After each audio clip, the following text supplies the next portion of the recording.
Welcome to the Pulse Experience, the podcast that takes you on a journey of wellness at the intersection of technology and human experience. I'm your host, J Beltran, CEO of Fierce and innovator of Pulse. Stress is a very large problem today. It's costing organizations $300 billion annually, not to mention the impact on our people and the individuals in our companies. And often we don't know what's causing our stress. And if we do, we don't know the proper, most impactful way to handle it. Instead, we're used to just accepting stress and managing it at a general level, such as with better diet, better sleep, exercise, or meditation.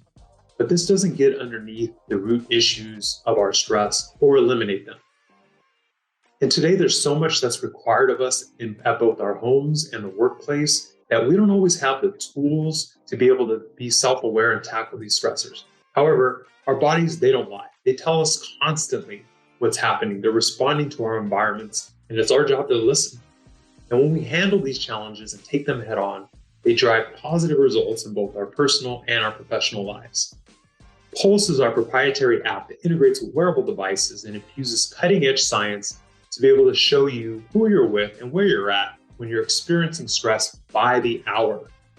Then we wrap context around these events by pulling in calendar and GPS data to be able to further drive that self-awareness. And more importantly, move into action with either a live coach or the in-app AI bot to be able to tackle these stressors, drive your resilience higher, as well as the outcomes you desire in your lives. We call this biometric intelligence.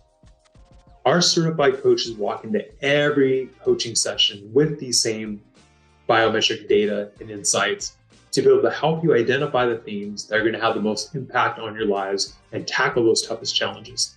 This transformation is the Pulse Experience. Welcome to today's session. We're so excited to cover this topic today, where Coachee has been in pharmaceutical sales, a high pressure, high reward environment for over 10 years, but lately, for whatever reason, has been having feelings of burnout and losing motivation, even though they've been a high performer.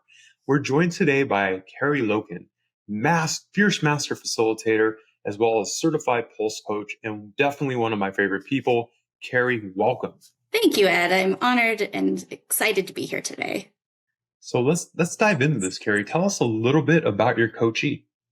Yeah, so this individual works, as you mentioned, in pharmaceutical sales. He's out in the field, and he's an individual contributor, but rather senior. And he's prided himself on being, the top of his game for most of his career, again, over a decade. He has a solid reputation in the industry, has built really strong relationships with the doctors in his territory. His credibility is solid. He also brings a lot of medical and product knowledge to help drive his success. But kind of more recently, he's felt a dip in his self-motivation, his drive. He knows he's not performing at the top of his game, and he's feeling that. So he recognizes that he could be doing more. He could be doing, being back on top the way he's used to being. And so he's feeling a bit disappointed, struggling with what that feels like right now. Wow, I'm sure so many people can identify with this. They love what they've done, but they run in these momentary, or we hope they're momentary, kind of ruts, if you will. What was showing up specifically, Kari, before you put him on Pulse and your intervention? How was he experiencing his day-to-day? How would he describe stress? I think he felt that he was a little chaotic in his, he'd get himself ready, get himself out the door, and then he would sort of find himself, well, where am I going today? What accounts am I seeing? What's my plan? And felt a little bit lost. And so he would do the best he could. He'd figure out where he was going to head that day, which part of the territory he wanted to tackle, see those accounts, but then would often find himself not being as effective as he typically is, right? Like sometimes doctors, their schedules are busy, they change. He'd show up and the doctor wouldn't be there. Or so he'd just feel like he wasn't making the most of his time and wasting, his own time in some regards. And also didn't want to feel that he was wasting other people's times if he showed up, unprepared and able to really drive the sale forward, as they say in sales, move the sale. Definitely. So he's seeing a dip in how he's feeling about his job. His performance, as you were mentioning, was taking a dip. So he sought out some help. You put him on Pulse. What did he start uncovering? What was it showing? Yeah, so this gentleman is a bit of a data-driven guy already. So he was pretty Mhm. excited to try out Pulse. He's one of those people, he wears a Garmin watch, but he tracks everything from his pulse ox, his heart rate, all those types of things. He's always looking at the data behind that. So he was a really excited to jump in to see what he would learn here. He also told a funny story about how he'll wake up in the morning and his wife will say, "Well, how did you sleep?" And he'll say, "Hold on, let me check my watch." And he's got some app that measures his sleep as well. So Mhm. he's definitely that kind of person. But what he noticed is when his day was when he showed up at an account, for example, those are those higher scores he would get. He would get those threes and Mhm. those fours when he was showing up and then not feeling like ready to say, okay, what is it? What's the key point I want to make for this particular doctor today?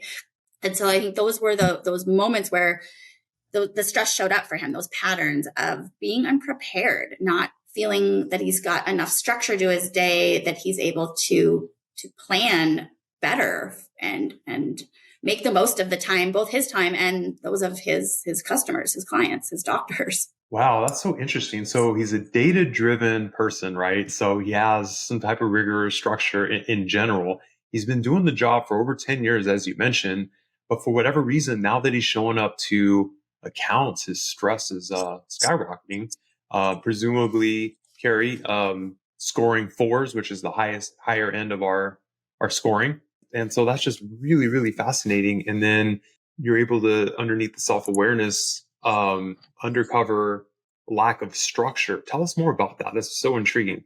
We dug into also those emotions of what was happening for him, and he was Yeah. feeling words like guilt that he was letting down his team, his manager, but mostly we turned that around and guilt on himself. Like he was feeling guilty for not he's a top performer. He's been the top 10% of his company. He's made it to president's clubs, all that in the past, but the last couple of years that hasn't been the case for him. He's performed still very well, but not where he's used to being. And so there were a lot of emotions that we got into around, like guilt being one. He even used the words, his self-esteem, his Hmm. self-worth was being impacted. And of course, that doesn't feel good.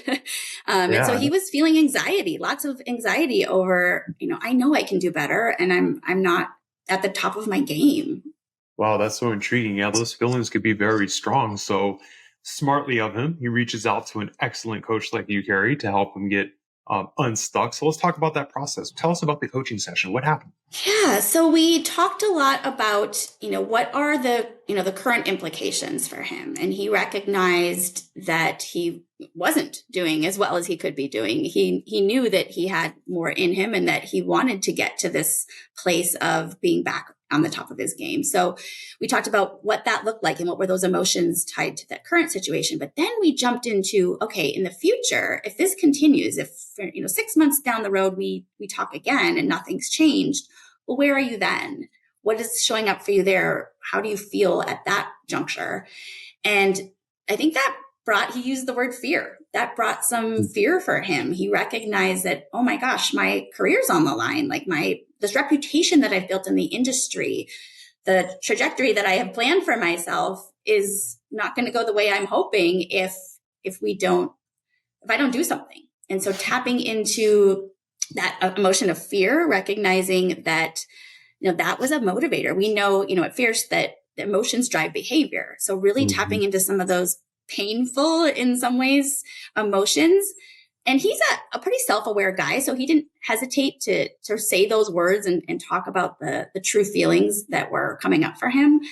But I saw him be very motivated in recognizing that was a pivotal time where short term, he's realizing this is problematic, but then long term, wow, this is something I need to address. Like, and I want to figure out how to do this now. So it really brought it to a point where he quickly saw that this, just how through this app, to looking at his 3s and 4s and how that's playing out in his day, how it really gave him a bigger picture of how this is impacting him. He also, we talked a bit during our session around the victim mindset. So he at one point said some things where he talked about, I want to find aspects that are faults of my company or faults of the product. There's something, it's not me. It's not, finding excuses for his lack of motivation, because, that's just not what he's used to in terms of how he shows up. And so just recognizing that we talked a little bit about this, being accountable to yourself and what the victim mindset looks like. And it's not unusual. We all tend to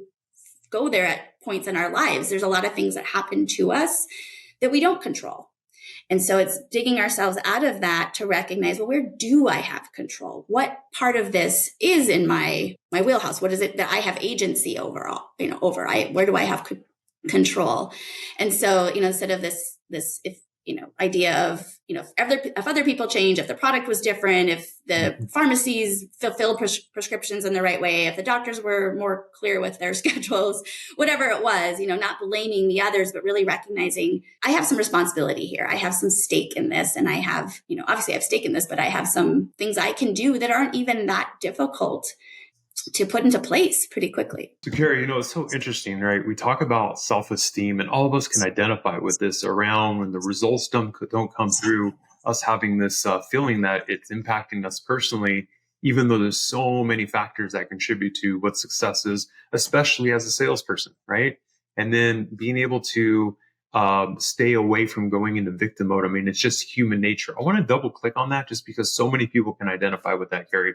Tell us more. Yeah, I think he was able to really, and we'll hear from him in just a moment, but put into his own words and really hone in on how this issue was impacting him and how his self-esteem was taking a hit, his self-worth. And those are those intangible results that we don't often think about.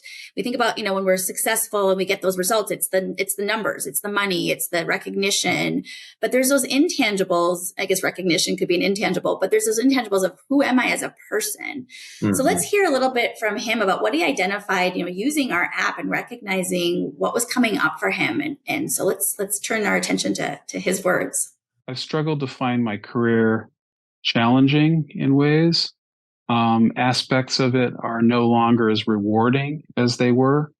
And, again, as I said, I have always identified my success, and I've been successful in sales as a major source of my self-esteem.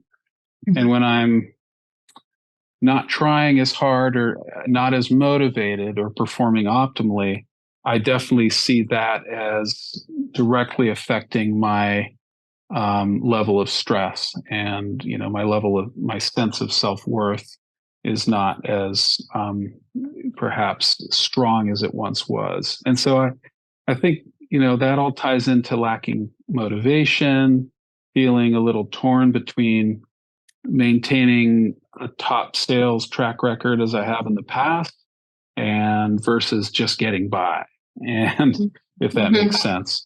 Mm-hmm. So anxiety or stress over, not trying as hard as I really know I'm capable of. And, that's tied into my performance, my sales performance. And then I'll also say, I think that tied into that is, having anxiety over not focusing on structure throughout my work week. I've identified, I think, through using the Pulse app, typically when I've seen some of the higher levels of stress, it really ties into, not structuring my day in a manner that I've done in the past that has led to being successful. And so, that's a big piece of the puzzle for me. Yeah. And so, you hear right from his mouth what that impact is, again, with both the tangible and the intangible results right there. His top performance is taking a hit, and who he is, how he's feeling in himself. So let's take a quick listen to this next excerpt. I feel like it's been some time that I've reached the apex of my potential. And so that ties into feeling not as proud, perhaps, as what I've been able to achieve in the past. That also affects my motivation and drive to continue to learn in my role and to be excited about the role. It also drives me to pinpoint or find faults in the company I work for, the product I sell. I'm not saying I'm not taking responsibility for my own future and success, but I think that, I guess psychologically, it makes me try to find aspects of weakness or faults with my company or product and excuses my lack of motivation. Wow, Kari, that's just incredible, right? So if I could replay this back, what I'm hearing, and fabulous work, by the way, here, because let's just be real here. From what I'm hearing, he's been doing the same thing for over 10 years. He's hit the highest performer numbers. He's gotten, as you mentioned, cash, making money, right? Commission, recognition. He's done all that. And so the reality is from what I'm hearing, I'm kind of reading between the lines. He's become a little bit more comfortable in the role because, as his words said, they weren't as challenging and rewarding, even though he's doing the same thing. Hence the drop off in motivation. And so I think it was just incredible work that you've done here, helping him move away from, well, it's all these other factors that are impacting my feelings, to the self-awareness piece and this cycle of, as you said, challenge, reward, motivation. So just excellent work, Kari. Tell us a little bit more about that. And more importantly, what did he do about this now that he had these deep realizations? Yeah, he ended up coming to an idea that with just a little bit of planning in his day, what a difference that would make in the big picture. So recognizing just some quick, easy wins, if you will, just some tangible, relatively smaller next steps, that if he just spent an hour a day, and sometimes not even that much, but just an hour a day at an exact time each day, built in some structure into his routine, that he knows that would go a long way in terms of the preparation for the next day, the next week, strategically, what accounts he's hitting, how he's getting himself back up, on top, on the very, very tip top, if you will. So let's hear again from him about how he felt about getting to those next steps. I've been able to narrow down from a foundational standpoint what I can start doing to interrupt this pattern that has kept me from being as effective in my job. And what I'm seeing now by using this app and talking with you is that I have more awareness of some of the underlying sources of stress and anxiety that I've been feeling. And I now have a tangible plan in place that I could put into practice starting today. When I really think about it, it doesn't seem like it's that big of an ask of myself. It's a relatively short amount of time to invest each day, which could have a big impact on how I've been feeling about my approach to work and ultimately my performance. So I definitely feel I've been able to narrow down with some small things that could make a significant difference in helping me get back on track in both how I see myself in my current job and getting back to a place where I'm motivated and achieving at the level I've experienced in the past. So you can just hear that he was, he's pretty calm in his demeanor, but I felt a shift for him, his excitement just in the conversation transition, such that he was ready to start today. And, it was the end of the day. So I said, you can start, our conversation, you can start tomorrow, but he's like, no, I want to do it today. Like, great, do it today. So I think he really recognizes what this small step can do to really build him back up. That's just so amazing and so impactful, Kari. And it's so interesting because you use the words, and I'm going to repeat this, quick and easy wins. And the reality is, and many times that's what they are, right? We find this every day in, people that we coach and people through Pulse, that just one conversation, one 10, 15, 20-minute conversation changes the trajectory of where, people are going, right? And as we know, many times there are misunderstandings, difference in perceptions, and just a quick, easy win in retrospect has such an amazing impact. And in this case here, it was interrupting the pattern that he was on, right? That he got into, for lack of a better term, a negative cycle. And by using process or procedure that you coached him on with structure, he's getting back into a positive cycle. So absolutely impactful, Kari. And it sounds like past that, the underlying theme is, and I would love for you to talk a little bit more about this, after the self-awareness, it sounds like the major intervention here was conversation with self. Is that correct? Absolutely. I was just going to say that it's a lot of our fierce content is around conversations, and we often think about other people, and that's often where our challenges are. But so many of our models reflect back on ourselves. So it's a conversation he's having with himself. Absolutely. And again, he's a pretty self-aware person, but just, he's a data-driven person. So seeing these numbers appear in his routine, he recognizes, wow, this is having a significant impact on me. And I'm recognizing, I think, I'm just kind of going by my merry way, doing my things the way I've been doing them, kind of losing momentum. But if I just do this one thing, I'm going to recalibrate and push myself back to where I want to be. He even used the word spiraling down at one point when he was realizing what was happening for a long-term impact and what that would look like. So, yeah. Well, absolutely amazing work, Kari. Pattern interrupt and conversation with self definitely pop out here. Are there anything else that you want our listeners to walk away with? I think the last thing I'll say is, some of us aren't as tech savvy. Myself, using the Pulse app, I am not someone who typically is data driven in terms of myself and recognizing, where those patterns are. But I think it doesn't matter where you fall on the spectrum. I think this tool brings such cool awareness, and stress is stress. Like, you can't deny it. I think the body is not lying to us. And oftentimes it's clear for some people what those things are. Sometimes it's not so clear. Mm-hmm. And so, sometimes it's those micro stressors, those things that are building underneath the surface or that are happening to us day in and day out. And our bodies aren't reacting like they do to traumatic stress, right? Where we know something's big and happening and our bodies feel it.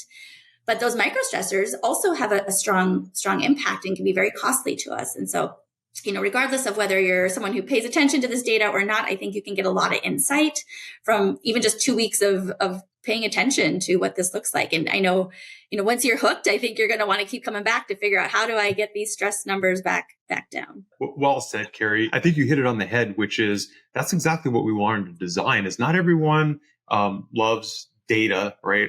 Many people just want the punchline. What do I need to do? What's happening? And we designed that with that in mind because we're so passionate about moving people into action, like what they need to do, for themselves to have such an impact on their lives. And that's what we're seeing. And with that, Kari, absolutely fabulous to always talk with you. And I have many conversations I need to have with myself after learning what you've done with your with your Coachee. And thank you so much. Thanks, Ed. It was a pleasure. All right. And thank you, everyone. Until next time.